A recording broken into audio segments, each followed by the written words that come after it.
Alors, nous allons continuer ce soir ces dialogues franco-brésiliens autour de ces temps de pandémie qui ne cessent pas de ne pas cesser et qui continuent donc à nous interroger dans les effets qu'il peut avoir sur l'individuel et les collectifs aujourd'hui, entre autres. Et donc, nous aurons le plaisir d'écouter ce soir la conférence d'Eduardo Carvalho Rocha, psychiatre, psychanalyste, membre de l'ALI et président de l'espace Oficina de Psicanálise no Rio de Janeiro. Il nous a donné comme titre « La pandémie de la Covid met-elle en relief les déserts qui progressent au Brésil ?» avec un point d'interrogation. Je pense que le titre a quelque peu changé, mais Eduardo va nous dire tout à l'heure.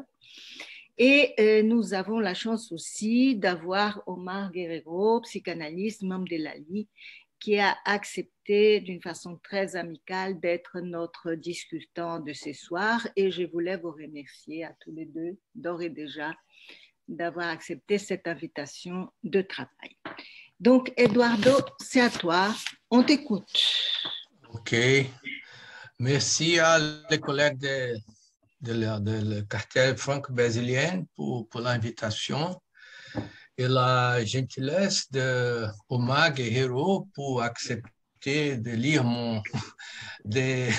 quelques versions de mon travail et d'accepter de le commenter ici. Hein.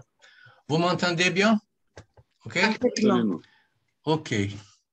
Bon, j'ai intitulé mon travail, là, comme Angela l'a dit, la pandémie de la COVID,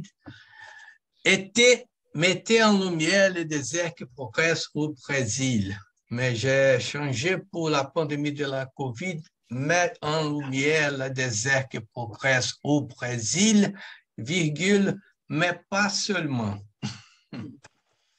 Bon, c'était en effet de ce travail que j'ai arrivé à cette conclusion dans le final de mon travail. Hein. Bon, l'argument central du cycle de travail de cette année, ce travail de recherche, est la question sur que les effets de la pandémie de la COVID peuvent nous apprendre sur notre subjectivité contemporaine ou si la pandémie apporte des inflexions ou des accentuations sur la façon dont cette subjectivité s'est étendue dans nos deux pays, puisque la gravité de cette pandémie nécessite des mesures d'autorité et des pactes collectifs qui vont finalement à la rencontre des caractéristiques de cette subjectivité.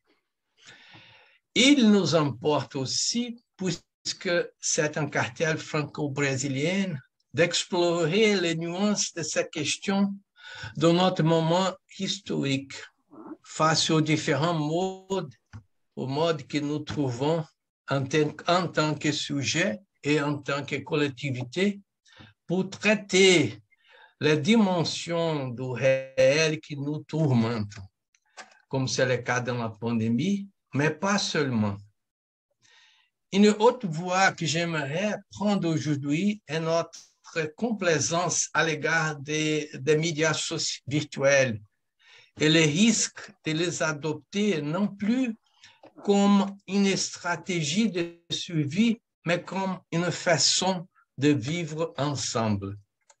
Quelles seraient les conséquences d'une pratique et d'une transmission qui serait basée sur des images? Vous devez vous souvenir de l'avertissement que Christian Lacôte apporté par Angèle Josué dans son travail présenté ici en octobre, dans lequel il est nécessaire de distinguer les images de ce qu'il est la fonction de l'imaginaire. Je la cite. En tuant l'imaginaire, c'est-à-dire ce qui peut présenter toute une gerbe de possibles, on tue ceux qui, dans un premier temps, pourraient construire l'altérité. Parler du sujet contemporain mérite de nous demander de quel sujet nous parlons. Celui qui s'exile dans n'importe quel coin du monde de son plein gré et qui utilise des appareils virtuels pour rester connecté et en relation avec les autres, ou cet autre qui est exilé par les guerres, les changements climatiques et l'extrême inégalité sociale qui s'est également aggravée dans le monde contemporain et dont le Brésil est un des meilleurs représentants. Ce qui peut légèrement distinguer notre contemporanéité, c'est le fait que la division inclus-exclus ne rend plus compte de la complexité de cette relation. La colonisation sociale qui produit la science s'étend aussi, quoique de manière inégale entre les deux groupes. Et ce que nous voyons, ce sont des expériences d'interrelations perverses de ces sujets contemporains qui ont été exposés dans quelques films récents, comme les Sud-Coréens Parasites ou les Brésiliens Sont ao redor.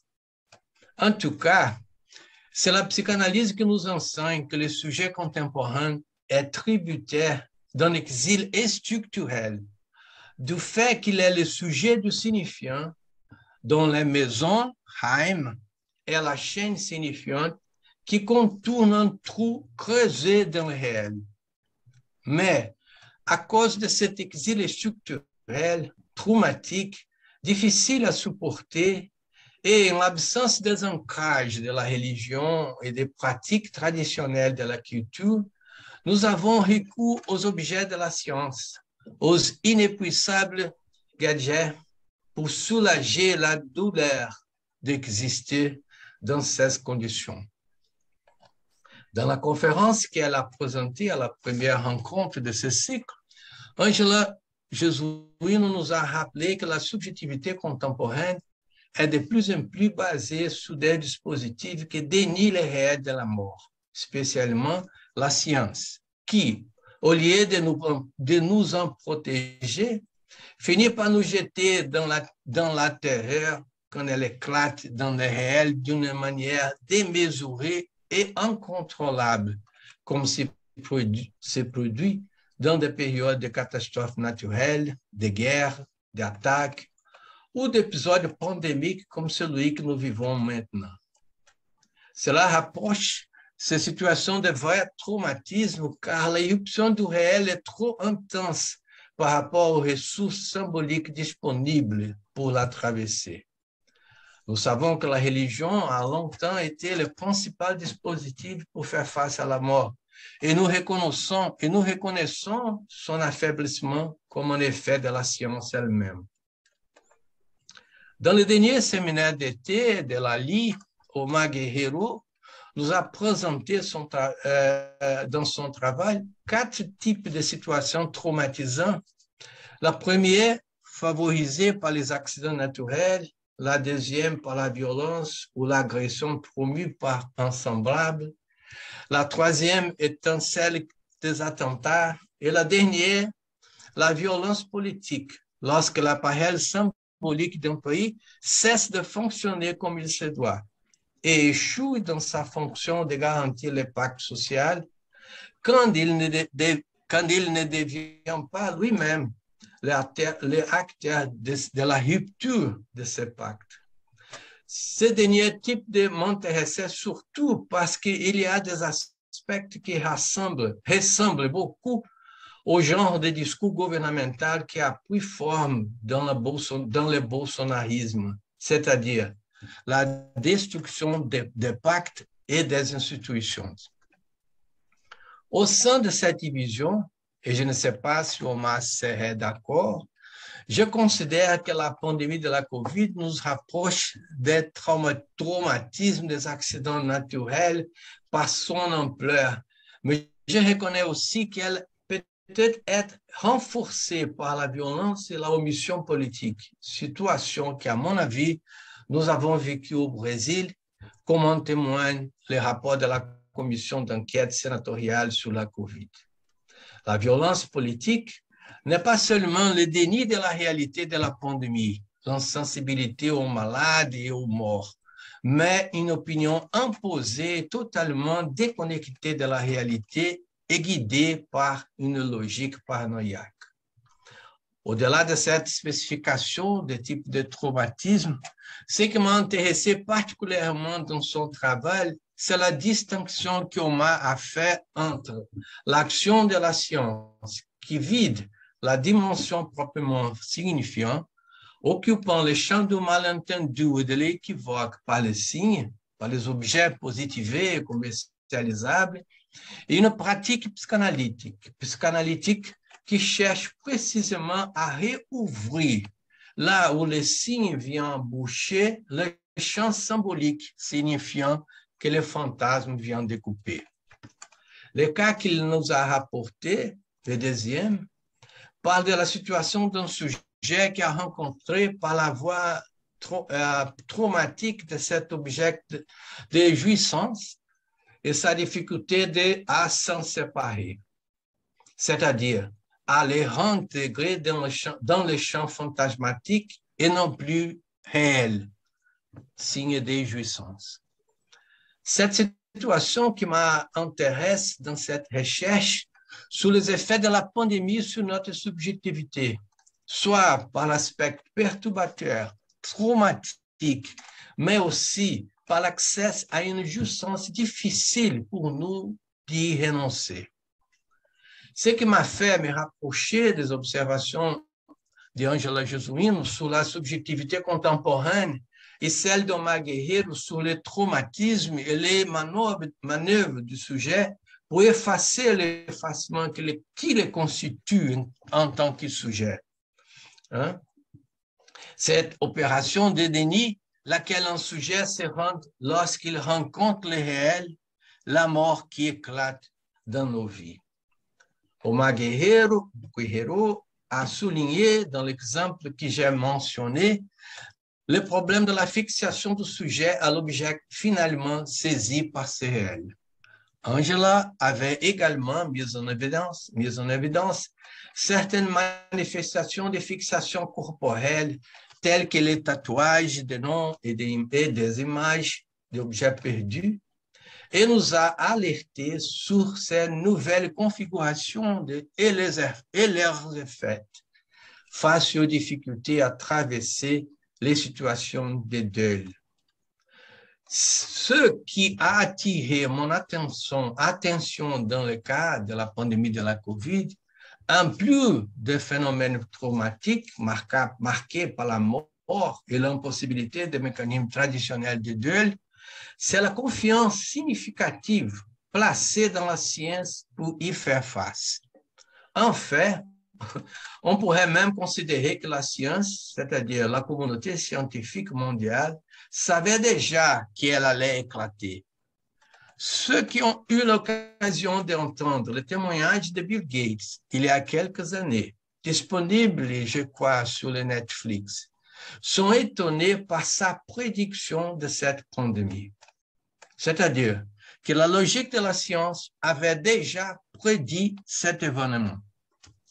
Et s'il y avait un gagnant dans cette histoire, ce serait la science elle-même, c'est-à-dire l'affirmation de ces instruments de lecture et des tentatives de traiter ces réels qui prennent les morts aux dents. Bien que l'hypothèse de la pandémie comme fait de la manipulation du réel par la science ait été soulevée dans un premier temps, c'est à partir de la science elle-même qu'on a parié pour la apprivoiser. Cette solution est en continuité avec la contemporanéité, avec les méthodes actuelles pour faire face à la mort, et nous met peut-être dans un défi encore plus grand, le même que le patient d'Omar, celui de se débarrasser du bourreau qui était l'agent de la jouissance de l'objet. Du point de vue de la pensée, cette transmission nous rapproche d'un autre obscurantisme, celui de l'être de la science. Pourquoi appeler cela de obscurantisme? Dans la mesure où ce n'est pas par la vérité, par les signifiants, par les symboliques qu'on trouve que nous trouvons le support de notre vie.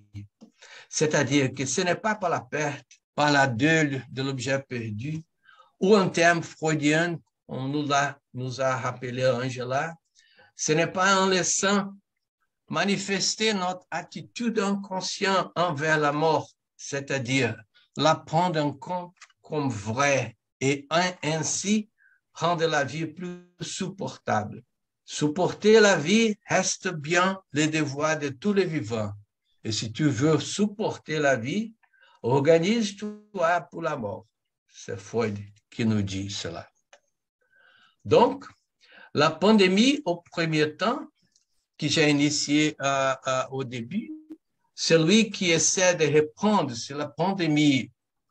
Donc, par rapport au premier temps que j'ai initié au début, celui qui essaie de répondre si la pandémie a accentué au fait une inflexion de notre subjectivité contemporaine, je risquerais d'affirmer qu'elle l'a accentuée, ou même qu'elle fait partie de cette accentuation, ont été prédites, tout comme Lacan avait prévu qu'un jour les réels pouvaient prendre les morts aux dents par sa manipulation croissante. La science fait partie de cette accentuation qui aboutit à l'affaiblissement de la dimension de l'autorité et d'autorité fondée sur cette altérité. Si pour faire face à la pandémie, il était et il est nécessaire cette dimension d'autorité et de confiance pour assurer une unité d'efforts et de ressources, ce que nous vivons au Brésil était tout le contraire. Parce que ce que nous avons vu, c'est le président de la République déclarer ses désaccords avec les autorités sanitaires, dénigrer et disqualifier les données de la propagation et des décès, en travaillant systématiquement à compromettre les rôles des gouvernements régionaux et municipaux et même boycotter la vaccination de la population, soit en retardant des achats, soit en investissant dans la fabrication et la diffusion de médicaments inefficaces. Cette orientation délibérément mortelle est conforme à son projet politique de reprendre le chaos. Récemment, des collègues ont présenté des travaux ici dans cet espace du cartel franco-brésilien pour essayer de réfléchir. Le premier sur la question du corps au Brésil et l'autre sur certaines raisons possibles par lesquelles le bolsonarisme est soutenu. Dans son travail, Mônica Magalhães a mis en évidence l'exploration prédatrice qui semble dominer l'esprit brésilien, qui abandonne derrière lui des trous stériles. Cela aurait-il quelque chose à voir avec l'inscription de ce nom brésilien, brasileiro, qui a nommé celui qui a exploré, coupé, transporté et vendu les bois du Brésil? Alors que le pays connaît les plus grandes catastrophes de son histoire, ce même gouvernement a profité de l'état d'appréhension, de peur et de désespoir de tous pour affaiblir les politiques de préservation de l'environnement, de l'éducation, de la protection sociale, de la création culturelle. Sa politique est de laisser la terre dévastée, les trous vides et stériles, les terres nues et désertiques. C'est en fait une liberté de tuer. C'est un point sur lequel je voudrais revenir après avec vous, c'est-à-dire ce point qui peut être atteint lorsque les réels prennent les morts aux dents et quand vous n'avez pas les ressources symboliques pour y remédier, et où alors un certain automatisme de mort vient dominer.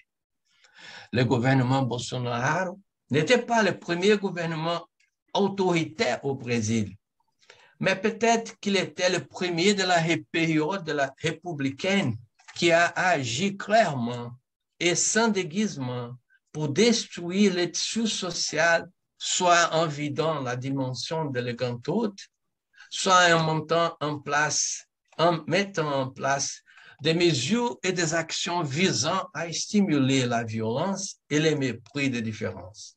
Une nécropolitique, on peut le dire. Il n'est pas sorti de nulle part et il a profité du moment d'articulation d'extrême droite internationale alimenté pour un fort sentiment de frustration à l'égard de la gauche au pouvoir. La fondation du Brésil a été faite par la colonisation et par le travail des esclaves indiens et africains, tout comme nos ressources nationales ont toujours été utilisées de manière prédatrice, laissant derrière elles des terres dévastées, stériles, des trous qui deviennent les bouches, regurgitant l'excès terrestre qui ravage ce qui est encore là autour. Le travail de notre collègue Marie-Idália de Góes, présenté ici au cours du cycle précédent, aborde la question de cette érosion du pacte symbolique et de sa substitution par les pouvoirs de la hiérarchie dans le populisme de gauche et de droite, et les difficultés que cela apporte à la constitution et à l'amélioration de la démocratie au Brésil. Dans son travail, elle articule la fragilité structurelle, discursive de le binôme colonisation-esclavage, que le binôme colonisation-esclavage a institué au Brésil, rendant la constitution d'un bien commun improbable. Si l'on ajoute à cela les effets encore plus dévastateurs du capitalisme néolibéral qui refuse tout autre ordre que celui de la libre concurrence du marché. Et elle souligne que Bolsonaro détourne le conflit social vers les terrains du bien et du mal, de l'un on par Dieu contre les démons infâmes qui seraient dans le gâteau et dans les autres qui doivent être éliminés. Dieu est au pouvoir, mais le phénomène de Bolsonaro est basé sur un symptôme social que Marie-Idália a découpé comme ceci. Je la cite. Mais en plus de Bolsonaro, qui est ce personnage exécrable, ce qui m'inquiète le plus, c'est le fait qu'il y a une base de soutien. C'est encore une possibilité d'identification pour une partie importante de la population. Ce qui m'intéresse, c'est comment faire face à ce genre d'adhésion qui ne veut plus connaître la vérité, qui n'accepte aucune complexité, qui veut juste s'assurer de quoi? De son identité, ne veut pas échapper à la cassation de la complexité de la vie, comme Freud disait dans la psychologie des masses. Ce qui m'intéresse, c'est de penser comment faire avec les passions dans le domaine politique. Bon, c'est la citation d'Idália. Bon, c'est à partir de cette question que je me permets de revenir au thème central de ce cycle de conférences, sur ce que la pandémie a dévoilé de notre structure. Cependant, je voudrais également souligner l'une des thèses principales qu'Angelo Jesuíno a soutenue, c'est-à-dire l'avancée des religions évangéliques dans les classes populaires et leur mécanisme évidemment de la dimension signifiante du langage, dans le langage et les discours, en faveur de la logique de la prospérité éphémère, c'est-à-dire Dieu qui récompensera toujours davantage ceux qui l'acceptent par sa dîme. Les lois de ce Dieu ne sont pas une voie à interpréter ou une vérité à interpréter, mais plutôt un sens clair et sans équivoque qui distribue le pouvoir à ceux qui les ont adoptés. C'est cette relation de consommation dont le bien serait accessible à tous qui rassemble les classes dominantes et les plus pauvres du Brésil au sein des sectes évangéliques et qui en fait l'un des plus qui en a fait l'un des plus grands soutiens politiques du bolsonarisme. Mais revenons à ce que la pandémie nous a apporté. Tout d'abord, elle nous a mis face au défi d'établir des pactes avec la vie, alors que l'autorité présidentielle a tout fait pour favoriser les pires. Et bien sûr, le pire n'a pas manqué de se produire, à la fois avec la mort de beaucoup, plus de 600 000 personnes, et avec l'effondrement de l'économie. Dans le même temps, cependant, les forces politiques régionales et locales se sont associées à certaines institutions scientifiques pour assurer les protocoles sanitaires et établir des accords pour la production des vaccins parmi nous. Si le ministère de la Santé a été sommé de ne pas informer, de ne pas accompagner, ni de coordonner efficacement les campagnes de traitement et de prévention, les médias se sont organisés pour informer quotidiennement la société sur les orientations de la pandémie et ont donné place aux avis et recommandations de la communauté scientifique. Les professionnels de la santé n'ont pas non plus manqué de sens de responsabilité, que ce soit dans les services publics ou privés, et certains établissements privés ont financé des centres de traitement pour la population en général. De nombreux professionnels sont morts, mais il n'y a pas eu de mouvement de grève ou de revendications syndicales pendant la pandémie. Il faut remarquer que certains ont proposé et mis en œuvre des traitements inefficaces, voire nocifs. Cette divergence se produit dans le monde entier et au Brésil. Je ne pense pas qu'elle ait été plus marquante que dans d'autres pays. Mais, mis à part le fait que le président de la République se soit posé un promoteur de telles méthodes et de tels produits, ce qui en soit est encore plus grave. Cependant, malgré le président, nous sommes maintenant arrivés de façon étonnante à attendre d'importants taux de vaccination dans la population et à une diminution significative des décès.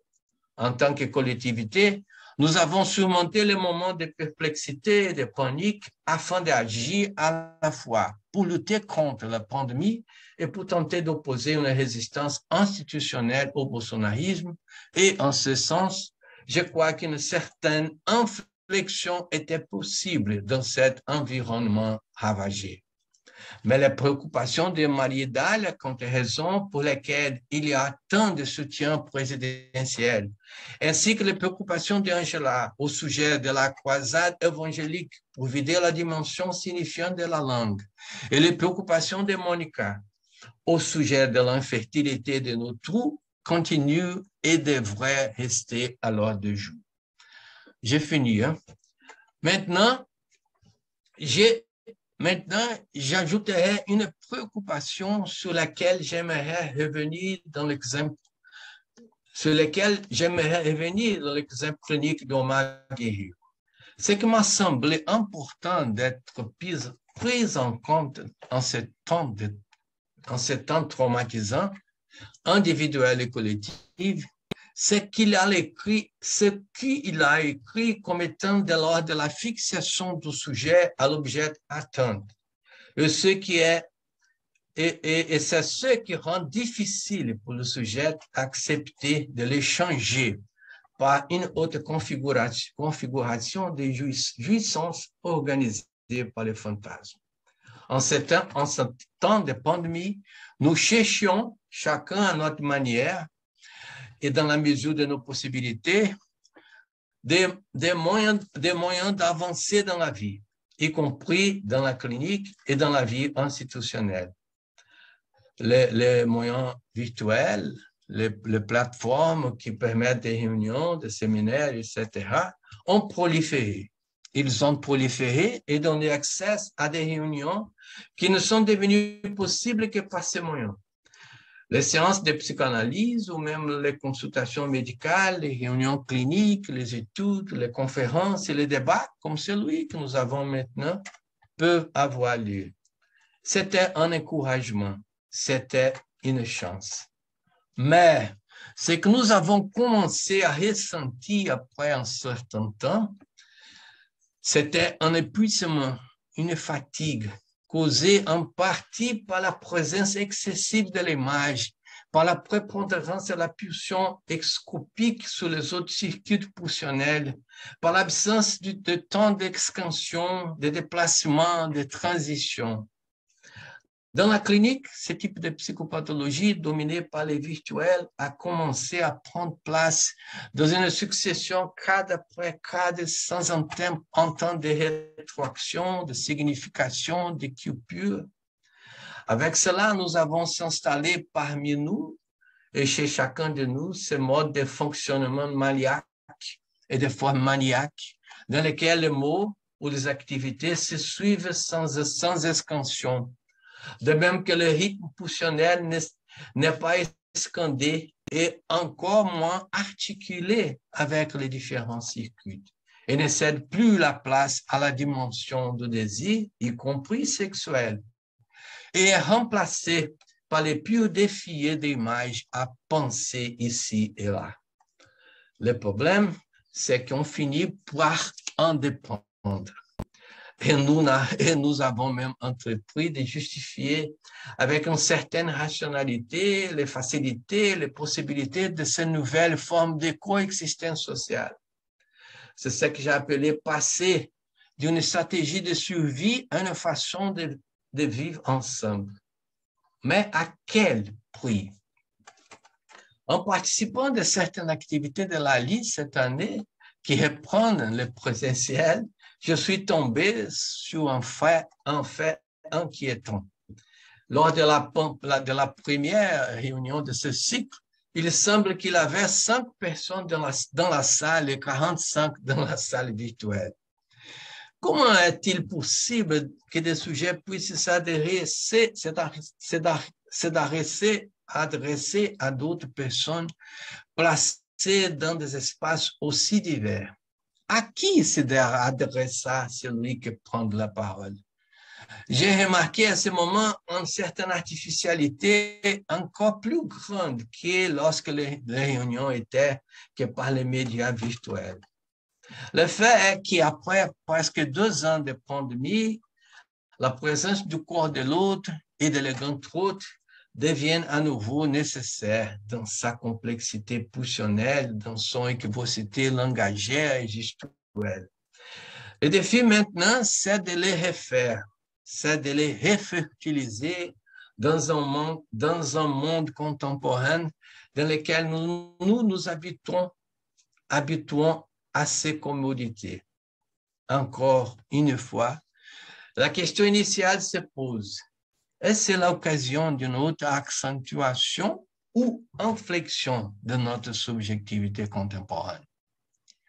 Bon, j'aimerais de vous entendre à ce sujet et je vous remercie de votre attention.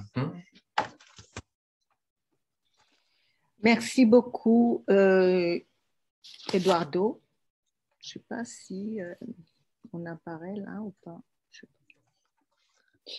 Merci beaucoup, Eduardo, pour les questions que tu nous amènes et qui sont en effet parfaitement articulées avec les thèmes de travail de cette année, y compris dans ton articulation entre l'individuel et le collectif. Et je vais laisser la parole tout de suite à Omar et ensuite je passerai la parole à la salle virtuelle et présentielle. Omar, c'est à toi. Bon. Pourquoi est-ce que tu... Avec le micro? Oui, mais est-ce qu'on te voit, Omar? Est-ce que c'est nécessaire? Non pas qu'on me voit, mais qu'on m'entende. Non, mais pour les collègues aussi. Pourquoi est-ce que c'est pas... Là, c'est bon? Oui, mais... C'est bon. Bon, d'accord. Allez-y. Angela n'est pas d'accord. Non, Tu parce veux que je boire voulais autre que tu chose? apparaisses là-haut. D'accord, ok. Bon. Mais mon meilleur profil est ici. Non pas là-bas, sur cet écran. Bon, merci beaucoup, Eduardo, pour ces... Je ne sais pas comment appeler ce tissage de questions. Et c'est un mot qui me convient bien du début jusqu'à la fin, hein, ce tissage, qui est une façon de contrer ce qui a été décrit comme un détricotage, justement, et qui est pour moi peut-être la conclusion de mes remarques. Je commence parfois par la fin. C'est-à-dire qu'il y a une sorte de détricotage ou désassemblage des instances qui nous constituent. Et donc, voilà, un effort comme celui que fait le patient qui a subi des traumas, justement, un effort pour recoudre, même si on passe par une étape où il s'agit plutôt d'en découdre. Alors, je ne sais pas si c'est traduisible en portugais, comment dire en découdre. C'est discouser, mais le problème, c'est qu'il y a un double sens. Bah oui. Découdre, c'est aussi se bagarrer un petit peu. Chercher à découdre, c'est provoquer. Non, il y a cette dimension.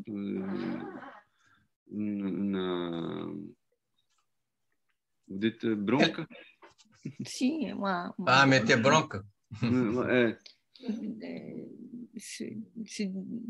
Brigar, uma briga, né, também. Et donc, mettez bronca. Parfois, il faut passer par ce moment-là, justement, des conflits, en fait. de conflits, de tensions, pour aboutir à un tissage. D'ailleurs, tension est un mot qui me plaît. Dans une autre vie, adolescent, j'ai travaillé dans un atelier de machines à coudre industrielles. Et l'une de mes premières missions, c'était de réguler la tension, et ça s'appelait comme ça, entre les fils, pour que la machine ne se coince pas. Il fallait que justement les fils circulent avec une tension bien définie et qu'il fallait régler. Donc, je ne sais pas, je pourrais résumer peut-être par 4 points que l'exposé d'Edouard me suscite, me fait choisir en tout cas 4 entrées. La première, c'est, je vais l'appeler le côté bicéphale de l'autorité, et que les exemples qu'a amené Edouard font froid dans le dos, hein, ils risquent de nous faire peur, et en même temps, ce sont des choses, je le disais, je vais reprendre peut-être 2 ou 3 points que j'évoquais dans une réunion en début d'après-midi. C'est une tension qui existe aussi dans nos lieux de travail. Quand on travaille dans des institutions comme l'hôpital, les dispensaires de santé, les CMP, CMPP, on a toujours affaire justement à cette autorité bicéphale. D'un côté, l'administration, l'argent, les tableaux Excel, et de l'autre côté, le soin, que ce soit les médecins, les psychologues, psychanalystes, psychiatres et autres professionnels qu'on appelle paramédicaux, mais dont le but est de soigner, d'avoir des effets thérapeutiques. Et le problème, c'est que ces 2 têtes sont condamnées à fonctionner ensemble, à s'articuler, et donc à supporter. Et j'ai beaucoup aimé dans l'exposé d'Edouard le glissement qu'il fait entre altérité et autorité.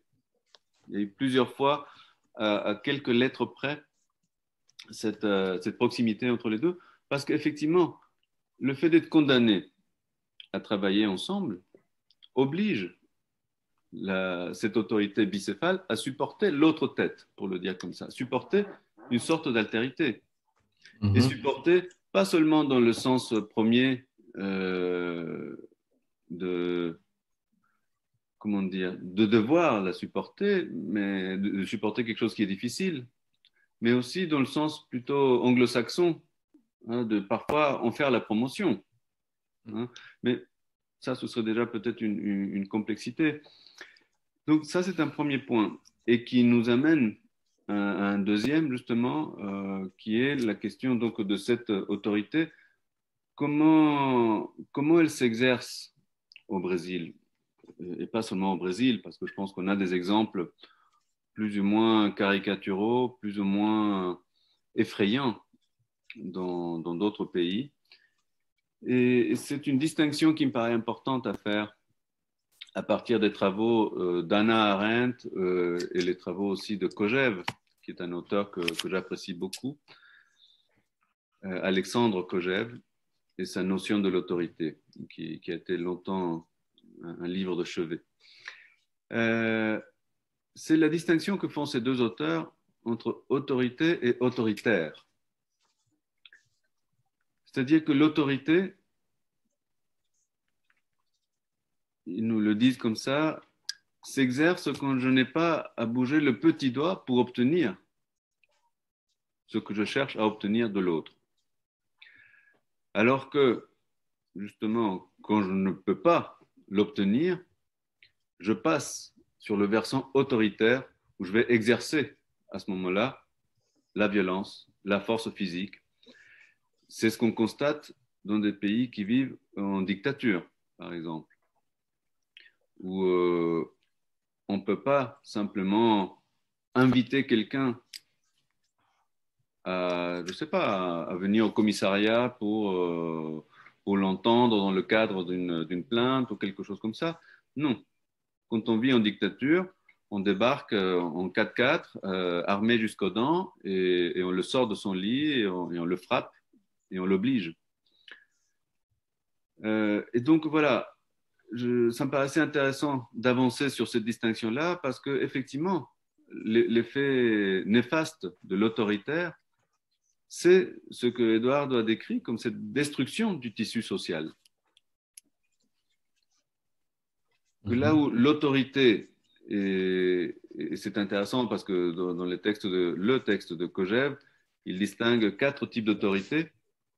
Et je m'étais amusé à une époque à les rapprocher des 4 discours, et j'avais trouvé, un peu comme un exercice pour moi-même, que l'autorité qu'il appelle l'autorité du juge était l'autorité ou le type d'autorité qui était le plus proche de l'autorité que peut incarner le psychanalyste. C'est-à-dire, c'est quelqu'un qui va trancher ou faire une petite coupure, mais qui n'est pas censé jouir de l'opération. C'est-à-dire, c'est ce qui se passe, par exemple, puisqu'on est au Brésil, je pense à des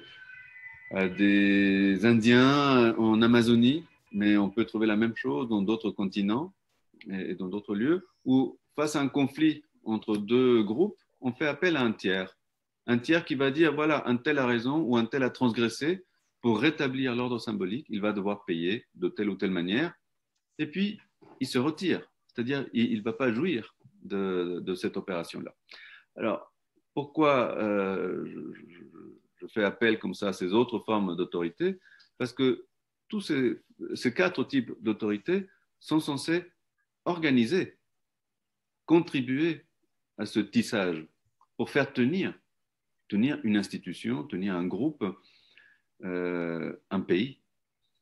Alors que l'autoritaire, on pourrait d'ailleurs le rapprocher des travaux de Charles Melman sur le bien public et le bien privé. L'autoritaire, justement, dans sa débandade, dans son manque de légitimité, va chercher justement à s'accrocher au bien privé. On est en train de découvrir ces jours-ci la quantité de millions de dollars qui ont été détournés par le président congolais qui a quitté le pouvoir après plus de 10 ans de s'être accroché au pouvoir. Et c'est une banalité, et pas seulement en Afrique, de découvrir que justement cette autorité s'accompagnait d'une jouissance justement du bien privé. ça me permet de passer au troisième point qui était pour moi intéressant dans ce très joli exposé. Joli malgré le contexte, voilà, parce que je trouvais que c'était bien articulé, justement, c'était des questions qui nous mettent au travail et qui nous invitent. Alors qu'on ne se connaissait pas, on se retrouve à discuter ensemble et ça nous fait tisser ensemble quelque chose. Et donc, j'en suis reconnaissant aussi. Ça nous fait tous sortir justement de nos tanières et de nous déplacer un peu pour venir discuter et essayer de réparer quelque chose. Donc, je disais ce troisième point qui est une question. Je ne prétends pas avoir là une réponse, mais plutôt une question par rapport à cette démarche, je vais l'appeler comme ça, cette démarche coloniale qui est très proche de la démarche néolibérale, puisque les colonisations qu'on a connues, et pas seulement en Amérique latine, mais déjà en Afrique avant, ont installé un type de jouissance bien particulier qui a été érigé en modèle, c'est-à-dire la possession. J'ouvre une petite parenthèse, je ne sais pas si elle est pertinente, surtout dans le cadre de ce travail, de ce cartel. On a très peur aujourd'hui des revendications féministes ici en France, en Europe. On se rend compte que ce n'est pas seulement le milieu de la politique, mais c'est aussi le théâtre, mais c'est aussi, et que dans tous les domaines, ce fonctionnement qui est dénoncé comme patriarcal a été fondé sur la jouissance justement de la possession. Et on a très peur justement du côté masculin de ne plus pouvoir jouir comme ça. Et je trouve que c'est très intéressant justement que des pieds soient mis sur le ou dans le plat pour qu'on puisse au moins réfléchir justement aux effets de ce type de jouissance. Parce que en écoutant à un moment donné, je me suis laissé emporter par quelques tournures du texte d'Edouard et j'imaginais justement le mot qui m'est venu en écoutant quelques descriptions de Bolsonaro et les effets même au niveau du sol, de la terre. J'ai assisté dans cette même salle il y a... Oh là là. Tu vas te vieillir. J'allais dire 30 ans, mais c'est peut-être 30 ans. On avait parlé ici, et j'ai appris ce mot en portugais, le certain. Il y a 30 ans. Le certain, c'était là, hein, c'était il y a 30 ans. Oui. Plus que... Non, ça ne peut pas être plus que 30 ans, je refuse. Et donc, j'avais cette image, justement, d'un désert et d'une jouissance, j'allais presque dire, le mot est fort et excessif à dessein, une jouissance nécrophile d'un sol devenu désert, dépeuplé, et qu'effectivement ça nous fait glisser, et là je rejoins effectivement le texte ou la position que j'ai déjà entendue d'autres fois aussi d'Angela, ce glissement vers une moralité. Voilà, qui donne une boussole, c'est-à-dire le terrain du bien et du mal, effectivement, ça donne tout de suite une boussole morale qui déplace, qui déplace le débat et qui donne en même temps des repères non pas éthiques, qui sont ceux pour lesquels on se bat, pour lesquels on travaille, mais des repères moraux, c'est-à-dire qui font que ce grand autre est à nouveau habité, rempli, rassurant ou inquiétant, selon le versant. Et donc, je terminerai par un dernier point, même si voilà, le but, c'est peut-être d'ouvrir le débat et qu'on puisse effectivement échanger. C'est parce que j'entends qu'Edouard m'interpelle par rapport à cette fixation. Je ne sais pas si je l'ai appelé comme ça, mais peut-être que j'ai rappelé ce jeu de mots de Lacan qui est écrit par rapport moi je l'utilise par rapport au traumatique, ce jeu de mots de Lacan, il avait écrit fiction avec un X. On entend effectivement la question de la fiction et la vérité, l'importance pour un patient qui a été traumatisé, par exemple, l'importance de pouvoir faire un récit, d'entendre sa version, et quelquefois le psy est le premier témoin qui se fait support justement de cette version, version dont ce sujet est un nouveau sujet. Lui qui a été transformé en objet, qui a été convaincu par le bourreau de n'être que ça, objet, eh ben, il est invité à être auteur, à être sujet de sa version.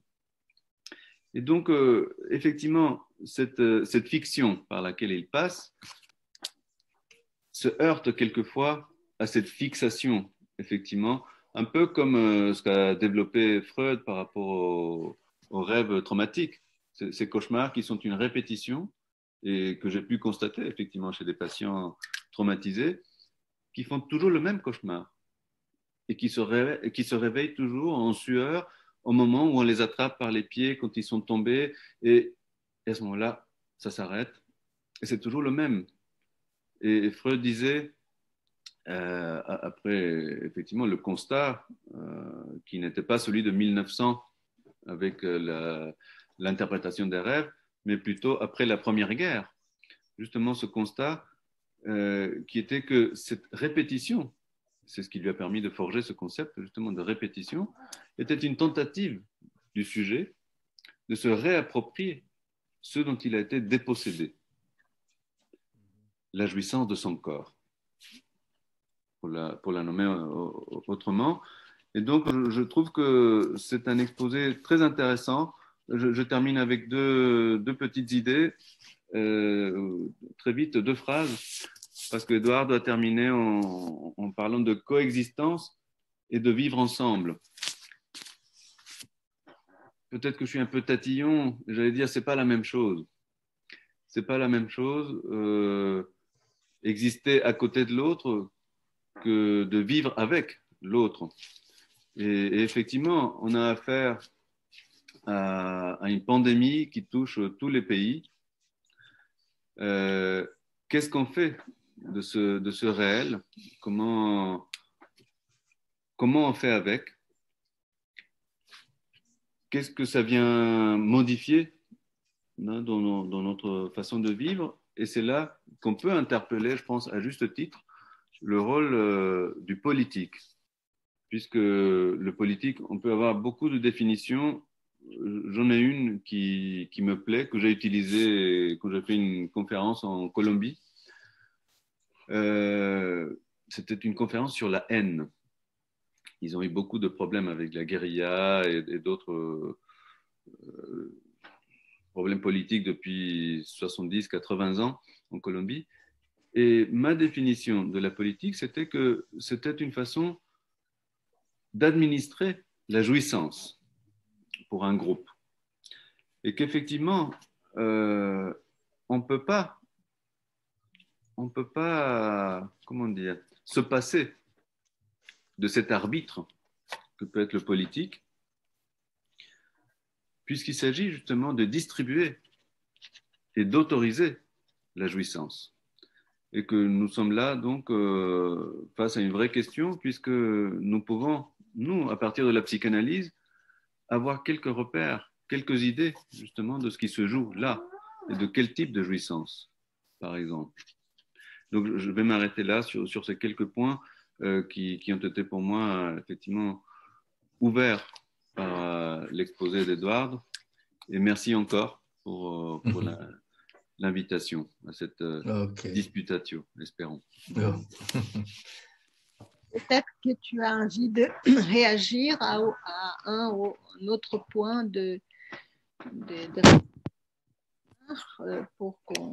avant qu'on passe la parole à la salle, Eduardo. Peut-être je peux parler en portugais et tu pourrais traduire? Parfaitement, monsieur. Pode. Pode, sim. Pode. Bom, primeiro agradecer ao Omar novamente seu comentário. Tout d'abord, remercier encore une fois Omar pour son commentaire. Achei muito bom para continuar a trabalhar sobre essa definição, essa diferença que ele marcou entre autoridade, autoritário e autoridade. C'était important pour continuer à travailler sur cette différence entre autorité et altérité, c'est ça que tu veux dire? E autoritário, né? Autoritário e autoridade. Também isso que ele sublinhou sobre o gozo de possessão. Et aussi ce que tu as souligné sur la question de la jouissance de la possession. Que aproxima, como ele falou, aproxima a démarche colonial da démarche neoliberal, né? Qui rapproche la démarche coloniale de la démarche néolibérale. Bom, e também me pareceu muito justa essa observação dele que é o que muitas vezes acontece aqui no Brasil, é o que nós vivemos atualmente. Et c'est aussi très juste cette observation par rapport à ce qu'on vit au Brésil actuellement. Que é fazer o apelo à moral, o apelo à moral, né? Pela via da religião ou pela via mesmo dos costumes, etc., etc. C'est faire appel à la morale par les voies de la religion ou des traditions, des coutumes. Que foi muito bom considerar essa resposta moral como sendo essa tentativa de fazer de novo o grande outro ser habitado, né? Et le rapport que tu as fait entre cet appel à la morale et cette tentative de faire que le grand autre soit à nouveau habité. Bom, e por fim, isso que ele apontou, né, em relação a essa diferença entre coexistir e viver junto, né, viver junto, vivre ensemble. Et cette différence entre coexister et vivre ensemble. O que eu tentei ali levantar uma questão. Que j'ai essayé de soulever comme question. Talvez me servindo de uma forma abusiva. Et peut-être en me servant d'une façon abusive. De ton exemple clinique. De ton exemple clinique. Mas é porque eu hoje percebo a dificuldade que nós, apesar de todo momento ainda indefinido da pandemia, parce que je me rends compte aujourd'hui, malgré ces moments encore indéfinis de la pandémie, eu começo a perceber, não só na minha clínica, mas em mim mesmo e nos amigos. Je commence à apercevoir dans la clinique, mais aussi chez moi ou chez des amis. A nossa dificuldade em voltar para a rua, em voltar a frequentar os outros. Notre difficulté de retourner dans la rue et de reprendre cette fréquentation de l'autre. Hoje mesmo, no meu consultório, uma paciente me mandou uma mensagem. Vamos fazer hoje a sessão por telefone, por via remota? Eu perguntei a ela por quê. Ela falou, não, nada não, só cansaço da longura. Aujourd'hui, une patiente m'a appelé pour me demander si elle pouvait faire la séance par téléphone. Et je lui dis, mais pourquoi? Elle me dit, mais c'est vraiment, non, rien de spécial, c'est une fatigue de la longura, de la distance. Então, isso é uma questão que me preocupa, o que nós fizemos assim, como uma estratégia de sobrevivência. Ce qui m'inquiète, c'est ce qu'on a mis en place comme une stratégie pour survivre, de survie. Passar a nos dominar como meio de... Aí eu não sei se o melhor seria de coexistência ou de coexistência, talvez, entendeu? Onde a gente fica assim, fica acostumado a se falar à distância, a fazer sessões à distância, entendeu? E deixar ce qu'on avait mis en place comme stratégie de survie vient comme ça nous dominer et qu'on reste dans cette facilité de se parler à distance, de se voir à distance. Talvez nos deixar ser invadido pela possessão das imagens, pelo do gozo das imagens. Peut-être de nous laisser envahir par cette possession des images, par cette jouissance des images. Ao mesmo tempo, se não fosse... Eu gostaria muito de estar aí, de estar falando aí com vocês. J'aimerais beaucoup d'être là avec vous et puis de parler avec vous. Seria muito diferente, mas, ao mesmo tempo, a gente pode profiter desse médium. A gente pode, né, aproveitar, então, desse meio virtual também, mas me preocupa que ele esteja tão répandu. Hein? C'est vrai que malgré le fait que je ne suis pas là, on peut profiter de ces médias, mais c'est vrai que ça m'inquiète, ça me préoccupe. C'est ça.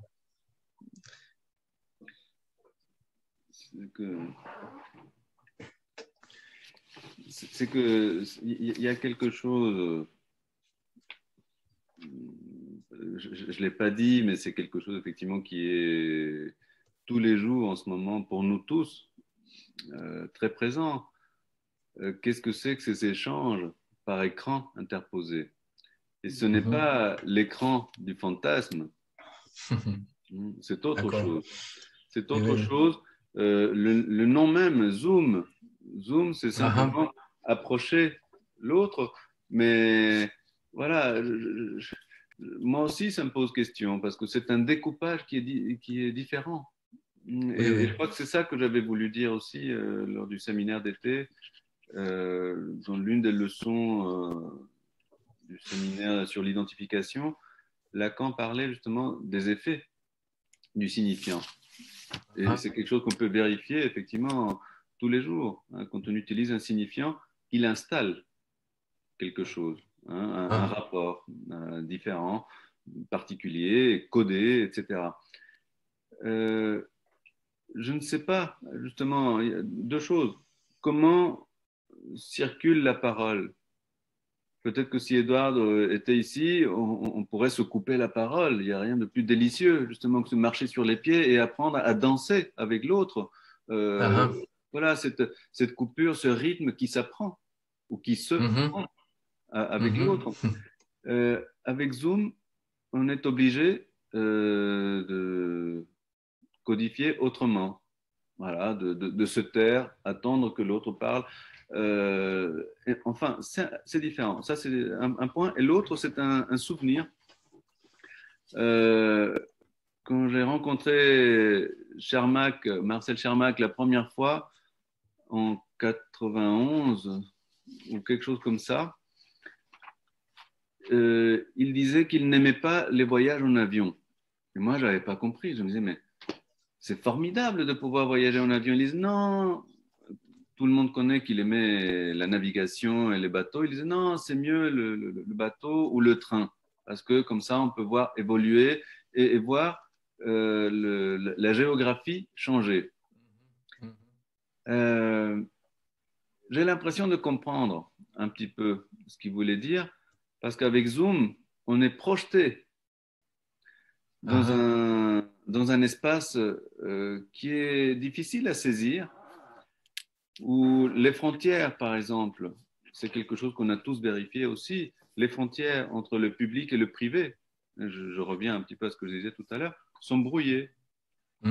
On a tous, certainement presque tous peut-être, fait des séances par Zoom et on voit que le patient s'allonge ou s'assoit ou fume, ou euh, il y a des choses très sympathiques. Il y a des adolescents qui me disent « Ah, je vous avais parlé de ce livre-là » et qui me montrent. Très bien. Mais pour d'autres, ou parfois avec des collègues, avec des réunions, on n'a pas besoin d'accéder à un espace intime de l'autre qui est pourtant projeté, offert à un regard, à ce regard que Geneviève Hague, je ne sais pas si vous la connaissez au Brésil, c'est une collègue qui a beaucoup travaillé sur l'autisme. Marika la connaît. Et elle parle de l'œil-bec, c'est-à-dire un œil qui est un bec en même temps, qui peut faire intrusion, qui peut manger. Et il y a quelque chose, je pense qu'on devrait revenir un peu et savoir où est-ce qu'on met les pieds quand on ouvre nos écrans. Voilà, mais peut-être que la salle... Oui, peut-être que la salle virtuelle voudrait intervenir, ou nos collègues qui se sont déplacés quand même aujourd'hui et qui sont là à la Maison d'Amérique latine. Vous voulez prendre la parole? On ne voit pas ceux qui sont au fond. Hein. Non, mais peut-être qu'on peut, on peut vous faire, voilà. Luís, Maria Roneide, sont là. Né?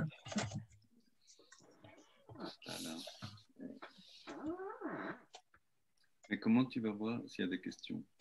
Parce que les gens, non, mais je peux faire ça. Voilà. Roland. Je vais commencer par dire que ce n'est pas par décision délibérée que je suis en virtuel. J'ai quelques petits soucis médicaux, mais pas grave, hein, ne vous en faites pas de Covid, mais quand même des petits soucis qui m'ont empêché de me déplacer. Vous voyez, hein.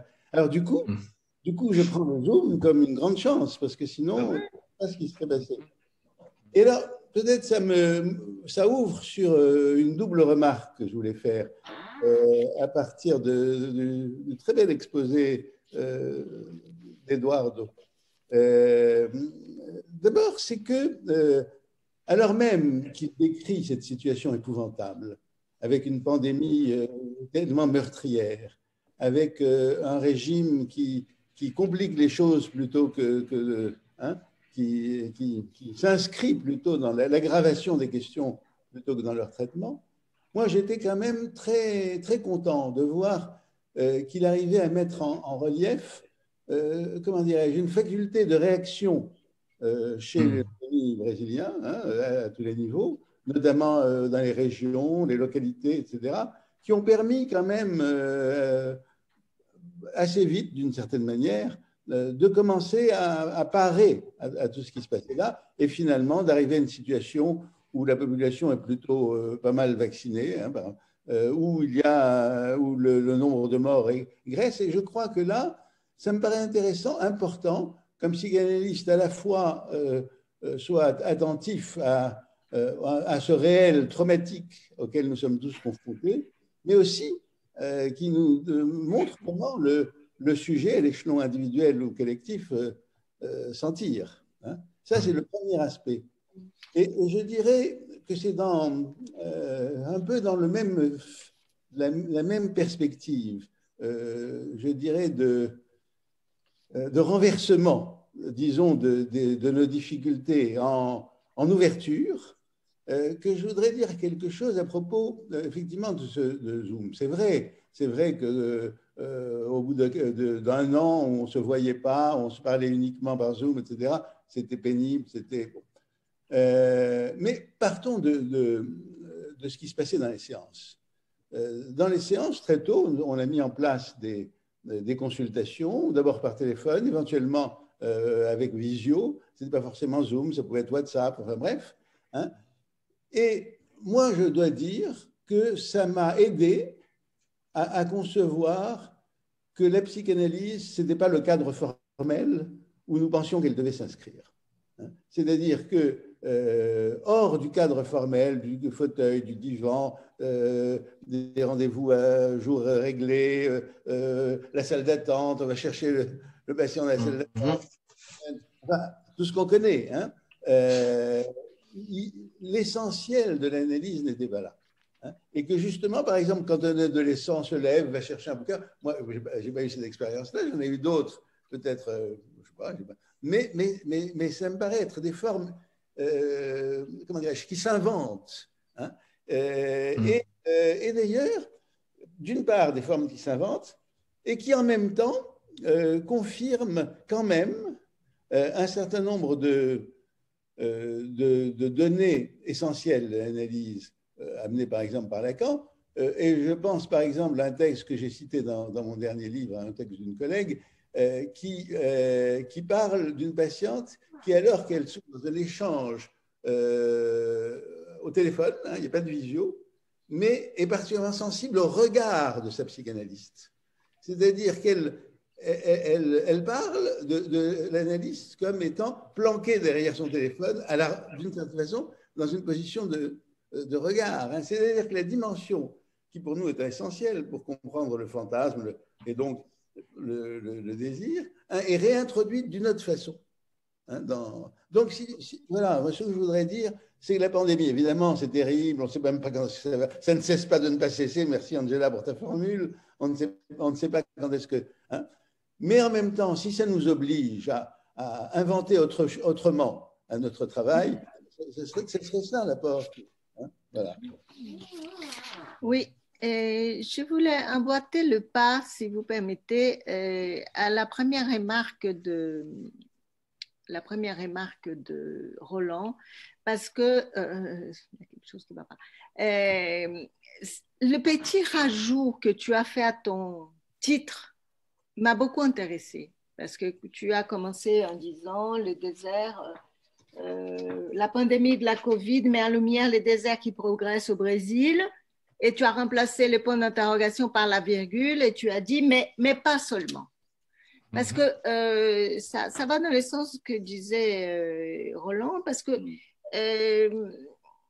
c'est la façon dont collectivement et individuellement les Brésiliens ont fait face à la pandémie, malgré, je dis bien, et tu as insisté là-dessus, malgré la politique nécrophile de Bolsonaro. Et tu as en plus mis en évidence ce dans quoi nous sommes pris. D'un côté, être pris dans l'image, de la passion de l'image ou de la possession de l'image, et quelque chose que tu as glissé à la fin de ton texte, mais qui me paraît très important, qui est quand tu parles de la question de refonder ces lieux de l'autre, hein, de le refaire, ces lieux de l'autre, qui effectivement, je pense, est en train de foutre le camp, et il n'a pas attendu la pandémie pour se mettre en route là.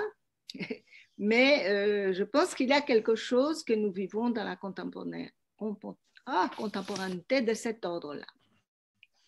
Donc, je voulais te demander, Eduardo, parce qu'on a, au long de nos échanges, beaucoup parlé aussi de quelque chose qui nous préoccupait tous les deux, qui était une certaine apathie, d'une certaine apathie, accablement dont on pouvait être pris au Brésil.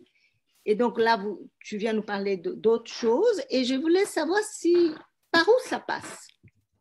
Par où ça passe cette possibilité de prendre une position et de pas, je vais reprendre une discussion qu'on a eue ailleurs aussi, n'est pas venir satisfaire à la demande du tyran.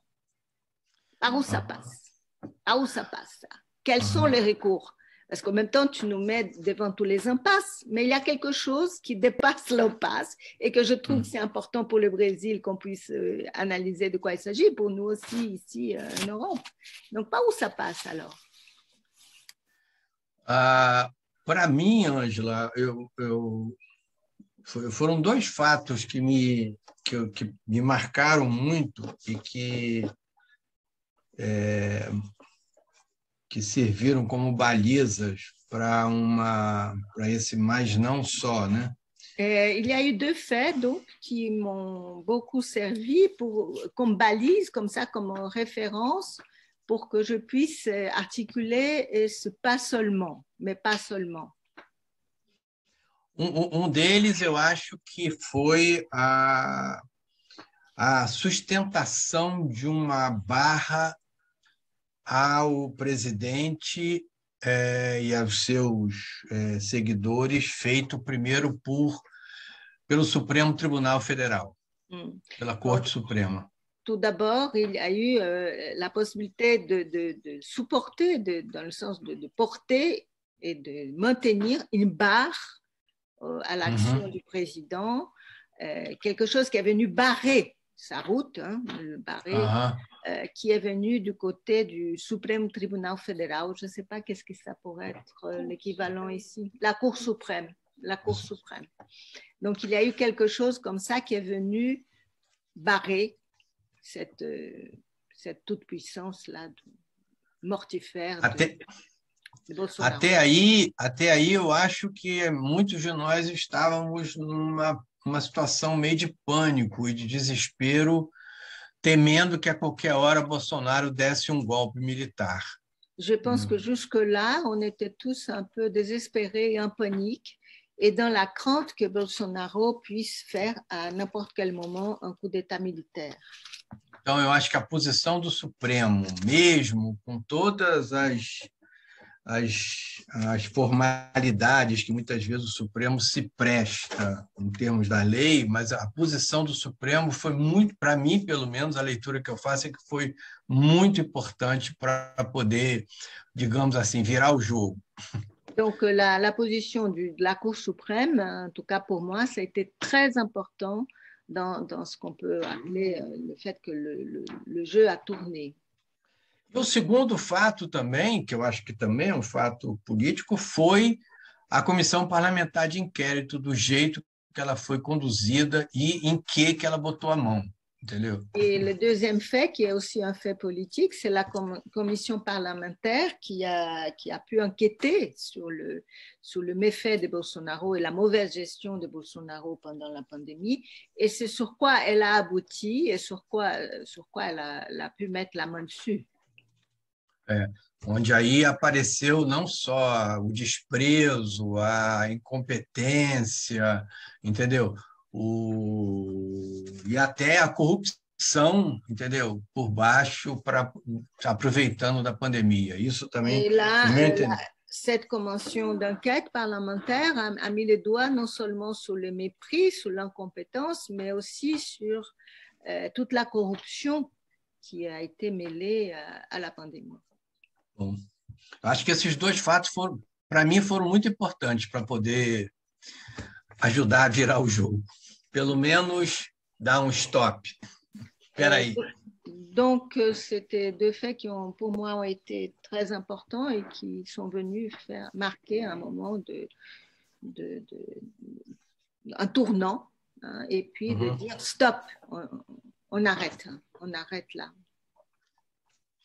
Mais Eduardo, je pense que effectivement c'est important parce que quelque chose de nos institutions ont montré qu'elles pouvaient fonctionner et qu'elles pouvaient servir de barre, comme tu dis, et ça c'est extrêmement important.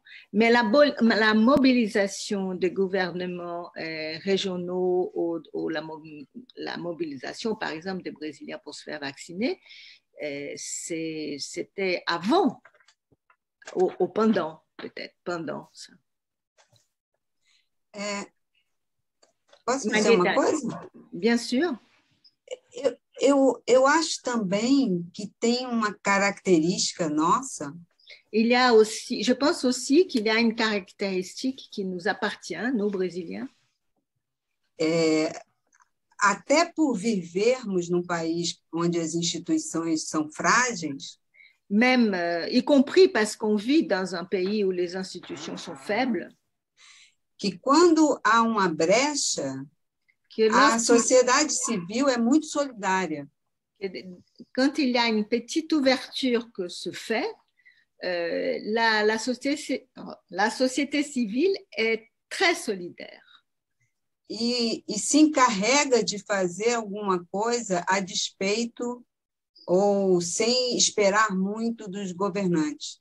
Et donc, c'est la société civile qui prend en charge de faire quelque chose, en dépit ou même sans attendre beaucoup de ceux qui sont au pouvoir, de ceux qui gouvernent. Oui.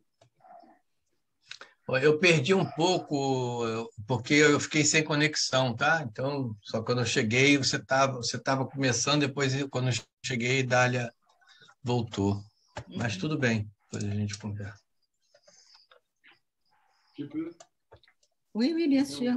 Comment on fait? Mais non, il faudrait. Chacun il a son micro. Nous, non, mais il faudrait que tu viennes on vient là. avec l'ordinateur. Non, mais je t'avais dit d'amener ton iPhone et tu n'as pas fait. Mais venez là, venez là. Mais oui. Reste là, reste là. Non, mais c'est tout simple. C'est simplement que.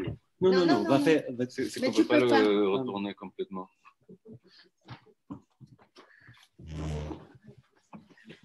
Eduardo. Oi, Luiz. Oi, Luiz. Boa Ça noite. va? Boa noite. Écoute, je te remercie beaucoup de ta contribution. Elle est très riche. Je pense qu'Omar il a bien pu encore enrichir les possibilités qui amènent ton discours. En tout cas, moi, bon, la première chose, c'était ça. La deuxième, c'était j'aimerais bien revenir sur cette question du virtuel.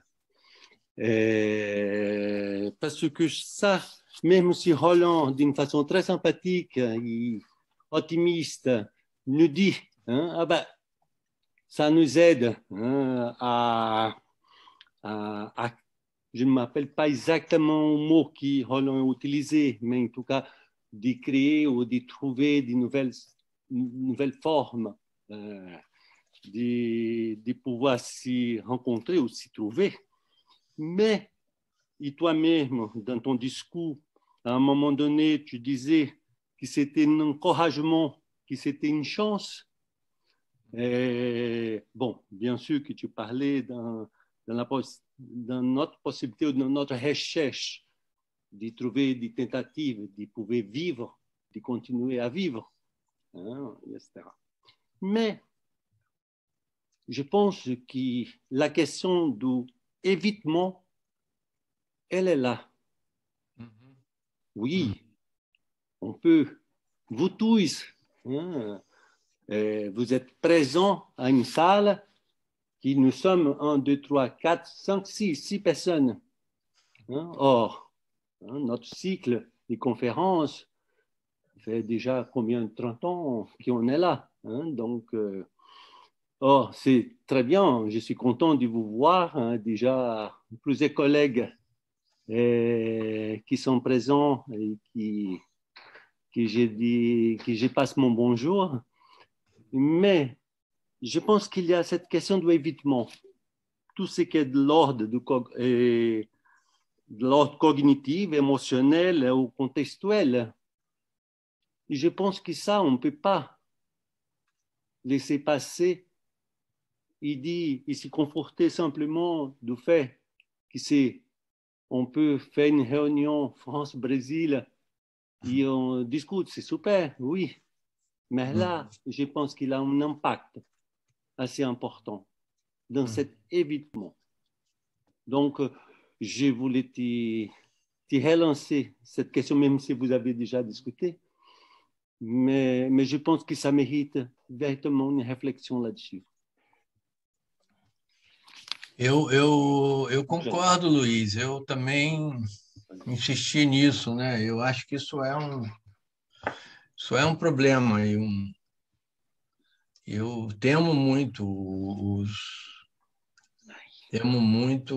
os efeitos que isso vai deixar sobre nós, entendeu? Isso que você está chamando dessa. Eu entendi você falar evitamento, evitação, evitar, porque eu poderia tanto ouvir évidemment, o esvaziamento, quanto evitar.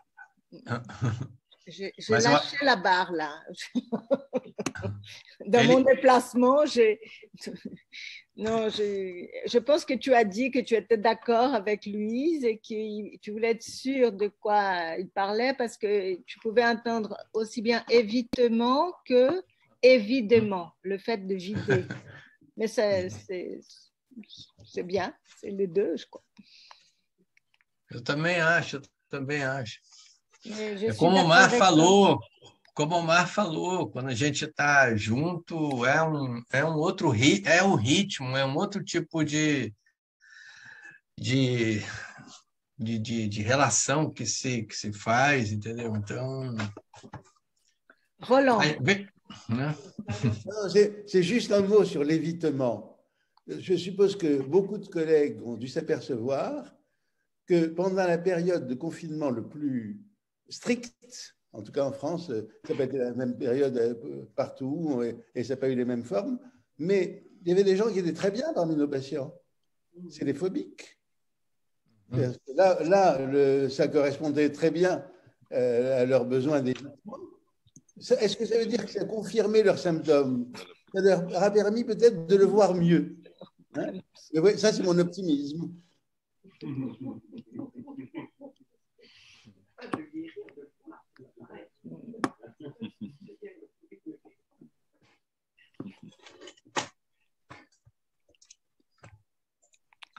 Peut-être qu'il y a d'autres questions dans la salle virtuelle. En tout cas, on a encore un tout petit peu de temps. Mais il y a peut-être l'autre écran. Il y a quelqu'un qui est en train de lever la main et qui ne Ah voit pas. oui. Non, malheureusement.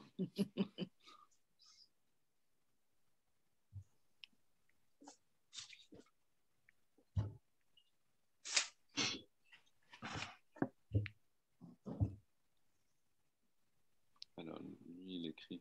Oui, désolée, mon micro ne fonctionne pas.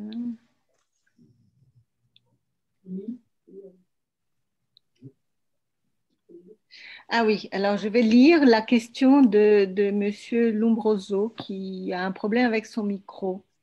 Vous avez évoqué la notion de tradition dans vos échanges. Qu'est-ce que l'on est sur le point de perdre avec cette pandémie? Qu'est-ce qu'on va transmettre de cette pandémie? Comment la pandémie interroge la notion de patrimoine au Brésil et en France? Peut-on penser que les institutions participent à une détraditionnalisation? Eduardo. Não, são muitas questões, muitas questões que é ótimo que escreveu, talvez a gente possa depois retomar. Beaucoup de questions, c'est bien qu'elles soient écrites parce qu'on pourra les reprendre après. Ok. Gostei do detradicionalização. Sim, acho que sim. Cette accélération n'était pas déjà en cours avant la pandémie. Oui, oui. Bien sûr, c'est que j'ai parlé que la pandémie est un effet de la science. Hein? La pandémie. Oui, c'est une des hypothèses de ces cycles, c'est que la pandémie vient accentuer quelque chose qui est déjà là. La question est plutôt qu'est-ce qu'elle est venue accentuer ou au contraire porter une inflexion de ce qui était déjà là. Je dis qu'elle est partie de la contemporanéité, de l'accentuation de la contemporanéité. Oui, oui. Ouais.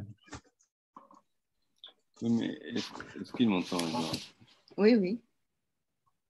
Oui, parce qu'il y a le truc de l'ordinateur. Alors, oui, Edouard, une autre façon de reprendre cette question qui est intéressante parce que, voilà, qu'est-ce qu'on transmet?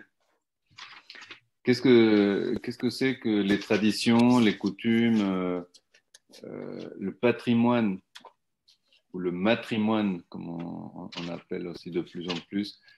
Qu'est-ce que c'est que la pandémie? Si on traite la pandémie, comme disait Eduardo tout à l'heure, un réel, on peut dire que c'est un trou et que ce qu'on transmet est un trou. Mais du coup, avec la question justement qu'elle nous pose, comment on traite un trou aujourd'hui? Est-ce que ça fait trop? Est-ce que c'est supportable? Et un tas d'autres questions qu'il est tard pour aborder, mais qui sont intéressantes. Est-ce qu'on est déjà d'accord pour dire que c'est un trou, le voir, le border, ou on va le remplir? Justement, est-ce que c'est supportable de vivre avec? Parce que j'entends aussi ce que disait Roland, et c'est vrai, on a tous eu des expériences très intéressantes par rapport à la cure. Voilà, des patients qui venaient ou qui réalisaient la différence entre lieu et place, par exemple, et qui sont deux concepts qu'on a intérêt aussi à manier puisqu'on est en train de les découper autrement. On est ici quelques-uns sur place, on est à des places différentes, on est sur des lieux différents. Enfin, c'est une question aussi que je trouve très intéressante, mais il y a des patients qui nous ont permis d'assouplir un peu notre pratique aussi. Et c'est heureux, justement, qu'ils nous confrontent. Et je rejoins tout à fait ce que disait Roland. C'est-à-dire, on a vu que ça pouvait sortir d'un dispositif classique. Et c'est ce qu'on soutient aussi quand on travaille à une institution depuis des décennies, que la psychanalyse peut opérer, peut avoir des effets thérapeutiques en institution, alors même qu'on n'a pas un divan en institution. Absolument. Et donc, je trouve que voilà, ça a mis un peu de lumière là-dessus, mais que voilà, c'est intéressant qu'on puisse le reprendre. Et Marika voudrait intervenir. Si c'est pour rire, on est d'accord. On est d'accord, Marika. Non, ce que je voulais dire, c'est que il suffit de vouloir faire de la psychanalyse avec des enfants pour comprendre qu'en effet, ce n'est pas classique. Voilà.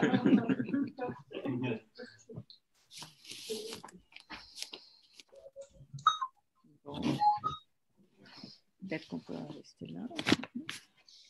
Mais écoutez, si vous n'avez pas d'autres questions, si tu ne voudrais pas rajouter quelque chose, Omar ou Eduardo?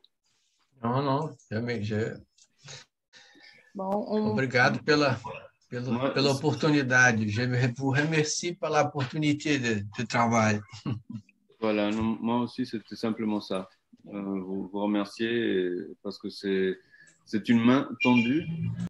Et justement, avec deux mains tendues, on borde quelque chose de ce trou. Absolument. Ben oui, c'est une bonne façon de conclure. Omar, je vous remercie à tous les deux. Et puis, je voulais justement vous annoncer la conférence qui aura lieu le 5 janvier, faite par Marika Bergès, qui est là avec nous ce soir, et dont le titre est « Les 5 mêmes le matin, les 5 mêmes à midi, les 5 mêmes le soir, c'est trop ». Et donc qui va nous parler de la clinique de l'enfant et de l'adolescent pendant la pandémie et à travers la pandémie. Voilà, je vous remercie à tous de votre présence et de cet échange qui est toujours très, très riche entre nous. À très bientôt.